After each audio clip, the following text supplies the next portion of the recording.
નમસ્તે દર્શક મિત્રો, આજે આપણે વાત કરવા જઈ રહ્યા છીએ ગુજરાતની રાજનીતિમાં ચર્ચાનું કેન્દ્ર બનેલી ઘટનાની, એટલે કે બોટાદમાં આમ આદમી પાર્ટીની મહાપંચાયત દરમિયાન થયેલી ભારે બબાલ વિશે.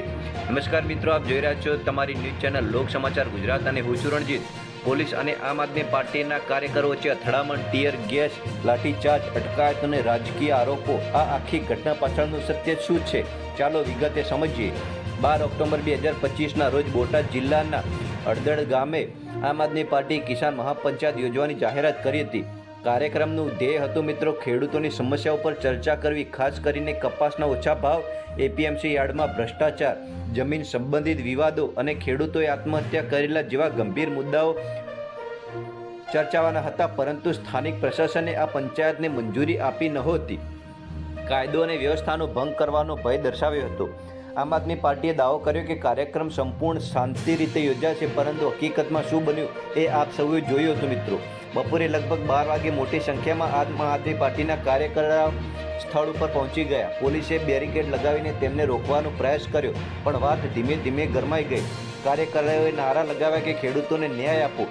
પોલીસે તેમને પાછા ધકેલવાનો પ્રયાસ કર્યો. ત્યારબાદ ધક્કામુક્કી, પથ્થરમારોની તંગદિલી સર્જાઈ ગઈ. પોલીસે પરિસ્થિતિ કાબૂમાં રાખવા માટે ટીયર ગેસના સેલ છોડ્યા, ફાયર કર્યા અને લાઠીચાર્જ પણ કર્યો. આ અથડામણમાં 3 પોલીસ કર્મચારીઓ ઇજાગ્રસ્ત થયા અને 20 લોકોની અટકાયત કરવામાં આવી. પોલીસનું કહેવું હતું કે પરમિશન વિના જાહેર સભા રાખવી એ કાયદાનું ઉલ્લંઘન છે. આમ આદમી પાર્ટીના નેતાઓએ પોલીસની કાર્યવાહી પર કડક પ્રતિક્રિયા આપી. ઈશુદાન ગઢવીએ જણાવ્યું કે અમારો કાર્યક્રમ સંપૂર્ણ શાંતિપ્રિય હતો, પરંતુ બીજેપી સરકાર ખેડૂતોનો અવાજ દબાવવા માંગે છે, તેથી પોલીસ મારફતે લાઠીચાર્જ કરાવ્યો. ગોપાલ ઇટાલિયાએ કહ્યું મિત્રો કે ખેડૂતોના હક માટે બોલવું જો ગુનો હોય તો અમે દરરોજ તે ગુનો કરીશું. ચેતર વસાવાએ પણ ચેતવણી આપી હતી કે સરકાર દબાણ કરીને અમને રોકી શકશે નહીં. અમે ખેડૂત હિત માટે હંમેશા લડતા રહીશું. આમ આદમી પાર્ટીનું કહેવું છે કે પોલીસે પહેલાંથી તૈયારી કરી દીધી હતી અને જાણી બુજીને આ અથડામણ સર્જાઈ. બીજી તરફ બોટાદ પોલીસે જણાવ્યું કે આમ આદમી પાર્ટીના કાર્યક્રમને કોઈ મંજૂરી આપવામાં આવી નથી. તેમણે નિયમોનો ભંગ કર્યો અને ઉશ્કેરણીજનક ભાષણો આપ્યા. પોલીસના જણાવ્યા મુજબ જ્યારે કાર્યકરોએ બેરિકેડ તોડી આગળ વધવાનો પ્રયાસ કર્યો ત્યારે પરિસ્થિતિને કાબૂમાં રાખવા ટીયર ગેસ અને લાઠીચાર્જ જરૂરી બન્યો.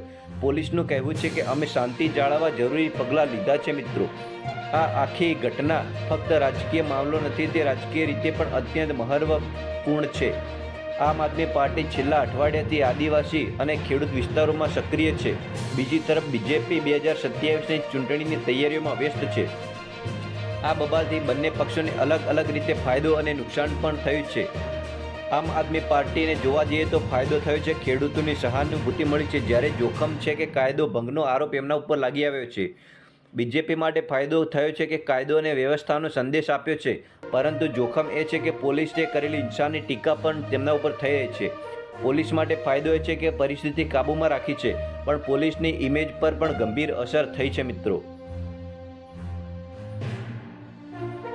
આ સમગ્ર ઘટના મામલે સ્થાનિક ખેડૂતોને નાગરિકોમાં મિશ્ર પ્રતિક્રિયા જોવા મળી છે. ઘણા ખેડૂતો કહે છે કે આમ આદમી પાર્ટીએ અમારી સમસ્યા ઉઠાવી છે, જ્યારે કેટલાક લોકો કહે છે કે રાજકારણીઓએ ખેડૂતોને રાજકીય હથિયાર બનાવ્યા છે. હાલ બોટાદ અને આસપાસના વિસ્તારોમાં પોલીસ સુરક્ષા વધારવામાં આવી છે અને તપાસ ચાલુ છે. તો મિત્રો, આ હતી બોટાદની મહાપંચાયત દરમિયાન થયેલી બબાલની આખી હકીકત. એક તરફ ખેડૂતોના હકોનો પ્રશ્ન છે તો બીજી તરફ કાયદો અને વ્યવસ્થાનો મુદ્દો મિત્રો. પ્રશ્ન એ છે કે શું સરકાર ખેડૂતોની વાત સાંભળશે કે આ લડત હવે ધીમે ધીમે રાજકીય બની જશે? તમારું શું કહેવું છે કોમેન્ટમાં જરૂરથી લખજો. સાચું કોણ, આમ આદમી પાર્ટી કે પછી પોલીસ? જો તમને આ વિશ્લેષણ ગમ્યું હોય તો વિડીયો લાઇક, શેર અને ચેનલને સબસ્ક્રાઇબ કરવાનું ભૂલશો નહીં. ફરી મળીએ આવતા નવા રાજકીય વિશ્લેષણ સાથે. ત્યાં સુધી ધન્યવાદ.